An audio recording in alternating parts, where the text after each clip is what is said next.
তোমাদের সবাইকে অনেক অনেক শুভেচ্ছা জানাই। আজ থেকে আমরা নতুন একটা সিরিজ শুরু করছি শ্রীমদ্ ভগবদ্গীতার ওপরে।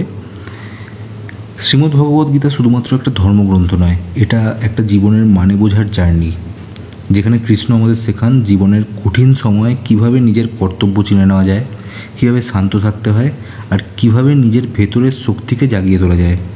এই সিরিজে আমি চেষ্টা করব গীতার 18টা অধ্যায় একদম সহজ সরল বাংলায় তোমাদের কাছে তুলে ধরতে। এমনভাবে বলবো যেন পাশাপাশি বসে কথা বলছি এরকমটা মনে হবে। না থাকবে কোনো কঠিন শব্দ, না থাকবে কোনো কঠিন ব্যাখ্যা, সব কিছু হবে সহজ, বন্ধুত্বপূর্ণ আর মন থেকে বলা কথা। তো চলো আজ থেকে আমরা শুরু করি শ্রীমদ্ ভগবদ্গীতার প্রথম অধ্যায়, যার নাম অর্জুন বিষাদ যোগ, মানে অর্জুনের মানসিক টানাপোড়েন, তার দুঃখ আর দ্বিধা। এই অধ্যায় থেকেই শুরু হয় গীতার মহাযাত্রা। যুদ্ধের ময়দান কুরুক্ষেত্র।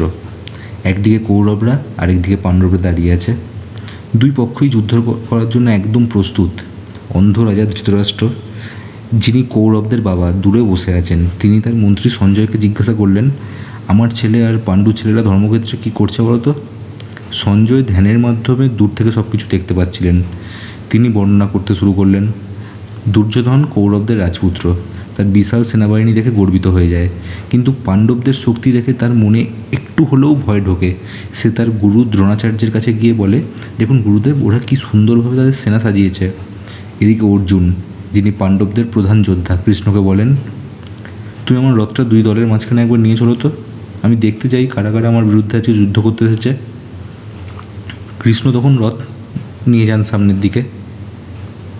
অর্জুন তখন দেখে ওপরে দাঁড়িয়ে আছেন তার আত্মীয় স্বজন, ভাই, কাকা, দাদু ভীষ্ম, গুরু দ্রোণাচার্য এবং আরও অনেকে, যাদের সে শ্রদ্ধা করে, ভালোবাসে। এই দৃশ্য দেখে অর্জুন ভীষণ কষ্ট পায়। তার শরীর কাঁপতে থাকে, মুখ শুকিয়ে যায়, হাত থেকে ধনুকও পড়ে যায়। সে বলে, আমি এই যুদ্ধ করতে পারবো না। আমি আমার প্রিয় মানুষদের ওপর অস্ত্র তুলতে চাই না। তাদের মৃত্যু হলে শুধু পরিবারের ক্ষতি নয়, সমাজ ভেঙে পড়বে, ধর্মের পথ হারিয়ে যাবে। এই জয়ের কোনো মানেই হয় না যে জয় প্রিয় মানুষগুলোই থাকবে না। অর্জুনের চোখে জল চলে আসে। সে বসে পড়ে কৃষ্ণের সামনে। সে নিজের যোদ্ধার ধর্ম ভুলে একজন ভাই, সন্তান, শিষ্য হয়ে পড়ে। এই অধ্যায়ে আমাদের শেখানো হয় জীবনের অনেক বড় মুহূর্তে একজন মহান বীরও অনেক সময় ভেঙে পড়তে পারেন।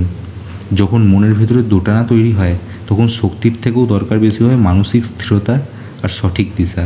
আর সেই দিশাটাই আগামী অধ্যায়গুলিতে কৃষ্ণ অর্জুনকে দিতে শুরু করবেন। এই ছিল গীতার প্রথম অধ্যায়ের সহজ বাংলায় সারাংশ।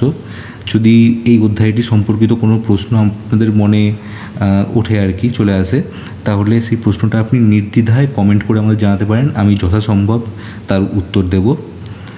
পরের অধ্যায়ে আমরা দেখব কৃষ্ণ কীভাবে অর্জুনকে তার দায়িত্ব মনে করিয়ে দেন এবং জীবনের গভীর সত্যগুলি শেখাতে শুরু করেন। তোমরা পাশে থেকো, এই যাত্রাটা আমরা একসাথেই কমপ্লিট করব। হরে কৃষ্ণ।